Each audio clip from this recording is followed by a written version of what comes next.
The evening started as a typical Friday outing, a meal shared with several of her colleagues, filled with lots of chuckles and perhaps an excess of wine. I had only agreed to join after her persistent urging. "Come on, it'll be fun," she insisted early that day, giving me that teasing grin. I was familiar with her work group, boisterous, flirtatious, and prone to pushing limits once alcohol entered the picture. Even so, I showed up to support her. We reached the restaurant close to 7 p.m., and the banner was already in full swing. Her friends were well on their way to being tipsy. Her boss was overdoing his attempts at humor, and my wife, Emma, appeared to shine amid all the focus. Initially, it didn't bother me. I had always appreciated her self-assurance.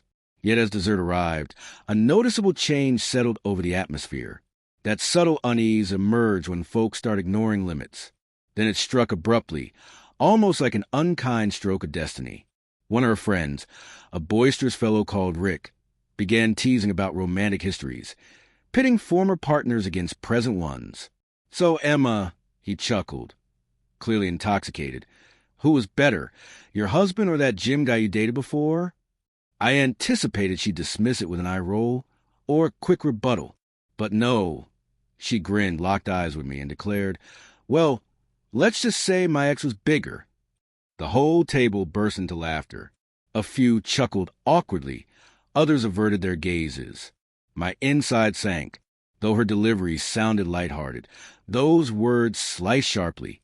Right then, she embarrassed me publicly in front of her superior, her colleagues, and people I hardly recognized.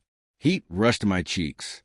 For an instant, I considered storming off, but a deeper part, the one that had quietly tolerated years of subtle digs, understated slights, and supposedly innocent teasing, finally snapped. I returned a composed, icy smile and responded, "You're right. He was bigger. That's why he couldn't stay. Too much ego, not enough depth." The amusement vanished in an instant. Her grin stiffened.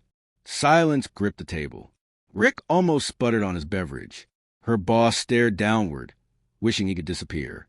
Still leaning back with that same smile, I continued, "And I guess that's why you ended up with me. I had enough patience to deal with your immaturity."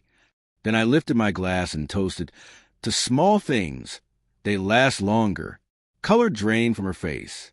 She attempted to brush it aside with a forced chuckle, muttering that she was only kidding. But the harm was irreversible.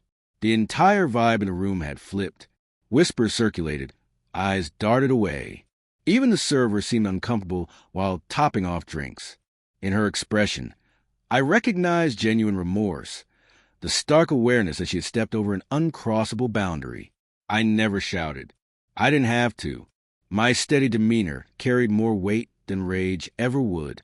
After a brief pause, I rose, set some cash on the table, and said, "Enjoy the rest of the night, everyone. I'll leave you to your jokes." I stepped out into the refreshing evening breeze, my hands trembling just a little, not from frailty, but from releasing years of pent-up strain. For so long, I had served as her emotional target, mocked for lacking excitement, impulsiveness, or wildness. Yet there, beneath the glow of the street lamps, a feeling returned that I hadn't known in ages. Calm. I entered my car, drove home, and packed a modest suitcase. When she arrived later, eyes swollen and voice unsteady, I was already standing at the exit. "You're really leaving over a joke?" she questioned, her words breaking. I met her gaze and replied softly, "No, I'm leaving because it wasn't a joke. It was the truth you finally said out loud." Tears flowed as she reached for me, pleading for conversation. "You're overreacting. Please, it was stupid." I shook my head. "No, Emma, it was honest. You showed everyone how little respect you have for me, and I can't stay married to someone who turns my worth into a punchline." I moved past her, departing a home that once brought comfort but had turned into a platform for her displays. She trailed me to the porch, sobbing, calling out, attempting to hold me back. I refused to turn around. I climbed into my car and drove off. 2 weeks afterward, I submitted divorce papers. She phoned, messaged, even appeared at my workplace once, full of tears, remorse, and vows. But a part of me had already closed off. When respect fades, love rarely endures. I turned my attention inward, began hitting the gym, accepted a fresh position, and soon settled into a modest apartment that genuinely felt like home compared to the spacious, hollow house we once occupied together. Her friends contacted me occasionally, mentioning she had changed, quieter, more reserved, weighed down by regret. I chose never to answer.